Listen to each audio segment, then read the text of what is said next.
Hoje vamos analisar em detalhes o fundo imobiliário JSR-11. O JAS é real, Estate Multigestão, administrado pelo Banco Safra.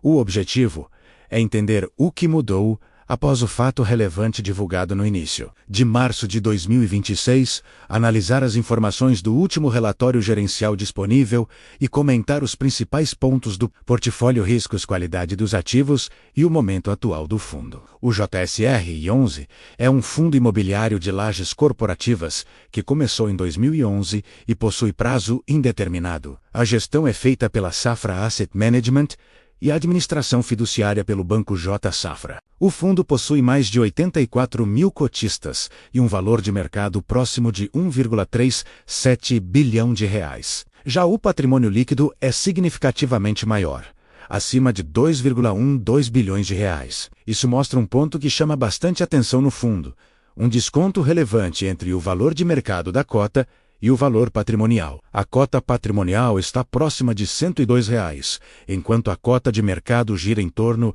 de R$ 66. Isso representa um desconto aproximado de 35%. Esse nível de desconto coloca o JSR-11 entre os fundos de escritórios mais descontados da Bolsa Brasileira. Em muitos casos, esse tipo de desconto pode representar uma oportunidade de entrada, mas também pode refletir preocupações do mercado com relação ao setor de lajes corporativas ou à estratégia adotada pela gestão. O portfólio do fundo é composto principalmente por imóveis corporativos de alto padrão, localizados em São Paulo.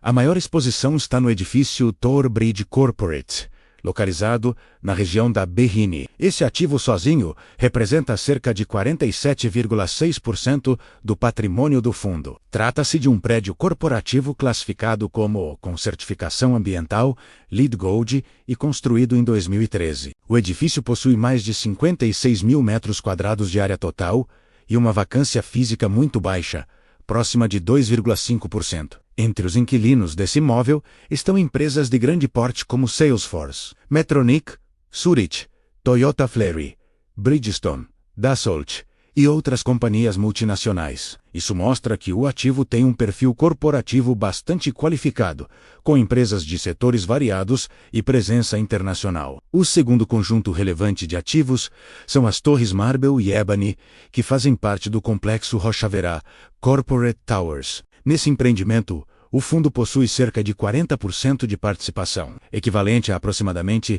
22,7 mil metros quadrados. Esse complexo também é classificado como e possui certificação LEED Platinum, localizado na região da Marginal Pinheiros e próximo ao eixo da Chucri-Zaidan, uma das regiões que mais cresceram no mercado corporativo de São Paulo nos últimos anos. Entre os locatários desse complexo estão empresas como o SAP Brasil, American Express, Banco do Brasil, Votorantim, Boehringer Ingelheim e outras multinacionais. A vacância física nesse ativo está em torno de 3,3%, o que ainda é considerado um nível saudável para o mercado de escritórios. Outro ativo importante do portfólio é o edifício W Torre Nações Unidas 3, onde o fundo possui cerca de 64,3% de participação. Esse prédio também é classificado como e está localizado próximo à Estação Pinheiros, um importante ponto de integração entre metrô, trem da Quitim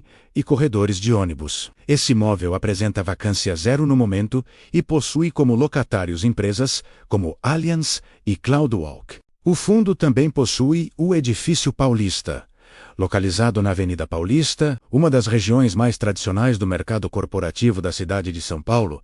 Esse ativo possui mais de 26 mil metros quadrados de área locável e também apresenta vacância zero. Entre os inquilinos estão empresas como Requinix, Petrobras, Einstein, Expedia e outras companhias conhecidas. Existe ainda uma pequena participação em um imóvel no Rio de Janeiro, o edifício Praia de Botafogo 440Q. Representa menos de 1% do patrimônio do fundo. Quando analisamos o portfólio consolidado, o JSR-11 possui cerca de 121 mil metros quadrados de área bruta locável, distribuídos em mais de 240 conjuntos comerciais. A vacância física total do fundo está em aproximadamente 1,8%, um número bastante baixo para o setor de lajes corporativas. Já a vacância financeira está um pouco maior, na casa de 4,2%, o que indica que parte das áreas ainda pode ter impacto de renegociações ou carências contratuais. O prazo médio ponderado dos contratos de locação, conhecido como WAIL, está em aproximadamente 3,1 anos. Esse prazo não é extremamente longo, mas também não é considerado curto. Ele indica que parte relevante dos contratos terá revisões ou vencimentos ao longo dos próximos anos. A base de inquilinos do fundo é bastante diversificada,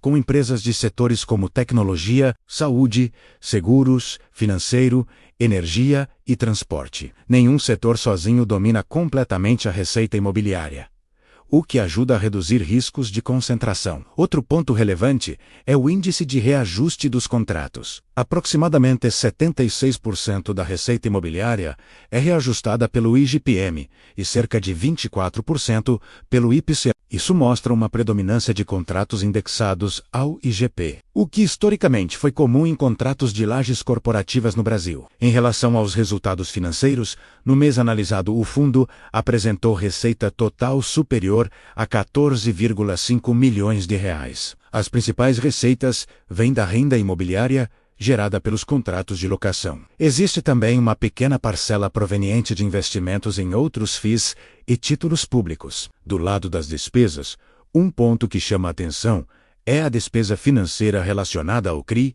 Rocha-Verá. Esse CRI foi emitido em fevereiro de 2024, com prazo de 5 anos e taxa de CDI mais 2,6% ao ano. Ele possui como lastro os contratos de locação do complexo Rocha-Verá. No mês analisado, as despesas financeiras desse CRI superaram 1,7 milhão de reais. Após todas as receitas e despesas, o fundo apresentou um resultado aproximado de 11,3 milhões de reais no período, equivalente a cerca de 0,55 centavos por cota. A distribuição realizada foi de 0,48 centavos por cota U, que significa que parte do resultado ficou retido no fundo. Esse nível de distribuição gerou um dividend yield mensal de aproximadamente 0,72%. Em termos anualizados, isso representa cerca de 8,69% ao ano, isentos de imposto de renda para pessoas físicas. Embora esse rendimento não seja extremamente alto quando comparado a alguns fundos de papel, ele é considerado razoável dentro do segmento de lajes corporativas, principalmente quando associado à qualidade dos ativos e à baixa vacância. Outro ponto importante é a liquidez do fundo. O volume médio negociado diariamente na bolsa está próximo de 2,3 milhões de reais. Esse nível de liquidez é relativamente bom para investidores que desejam montar ou desmontar posição com facilidade. Agora, falando sobre o fato relevante divulgado em março de 2026. Ele está relacionado a uma nova etapa da estratégia envolvendo o ativo Tower Bridge. O fundo celebrou um novo documento de subscrição de cotas da subclasse B do fundo JAIS Renda Imobiliária. A integralização dessas cotas foi realizada por meio da transferência de uma fração ideal de 27,5% de algumas unidades do Tower Bridge. Essa operação faz parte de uma estrutura de investimento onde o JSR I11 passa a deter cotas subordinadas dentro de um veículo que também possui cotas seniores. As cotas seniores, chamadas de subclasse A, foram subscritas por outro fundo imobiliário chamado JAIS e Renda Ativa. Essas cotas possuem prioridade no recebimento de rendimentos e amortizações. Já as cotas da subclasse B, que ficaram com o JSR I11, assumem uma posição subordinada na estrutura. Isso significa que o JSR I11 absorve mais risco nessa operação, mas também pode capturar um retorno potencial maior caso o desempenho do ativo seja positivo ao longo do tempo. Esse tipo de estrutura é relativamente comum em operações de financiamento estruturado dentro do mercado imobiliário. Na prática, ela permite que o fundo libere capital e, ao mesmo tempo, mantenha exposição ao ativo imobiliário. A própria gestão do fundo menciona que essa estratégia faz parte de um processo de diversificação do portfólio utilizando alavancagem de forma controlada. Existe inclusive uma aprovação em assembleia que permite ao fundo investir até 20% do patrimônio em cotas de outros fundos administrados ou geridos pelo mesmo conglomerado econômico. Mesmo assim,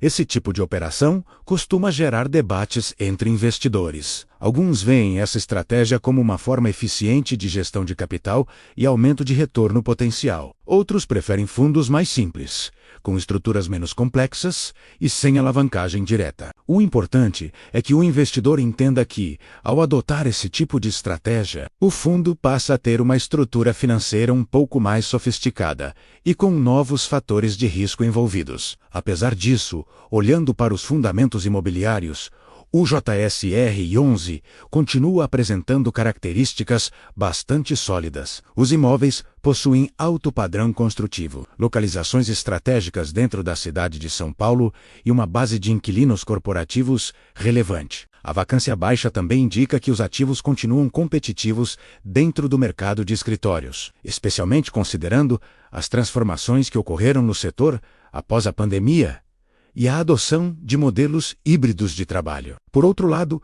o setor de lajes corporativas ainda enfrenta desafios estruturais. Muitos investidores permanecem cautelosos com relação ao crescimento da demanda por escritórios no longo prazo. Esse cenário pode explicar parte do desconto expressivo observado na cota de mercado do fundo. Portanto, o JSR 11 atualmente apresenta um perfil interessante para análise. De um lado temos ativos corporativos de alta qualidade, vacância baixa e um grande desconto em relação ao valor patrimonial. De outro lado, existe uma estrutura financeira mais complexa e um setor que ainda gera dúvidas em parte do mercado. Para o investidor de longo prazo, a avaliação precisa considerar esses dois lados. Fundos com grandes descontos podem representar boas oportunidades, caso o mercado volte a valorizar o setor ou caso os ativos demonstrem capacidade de gerar renda consistente ao longo dos anos. Mas também é importante acompanhar de perto as estratégias da gestão,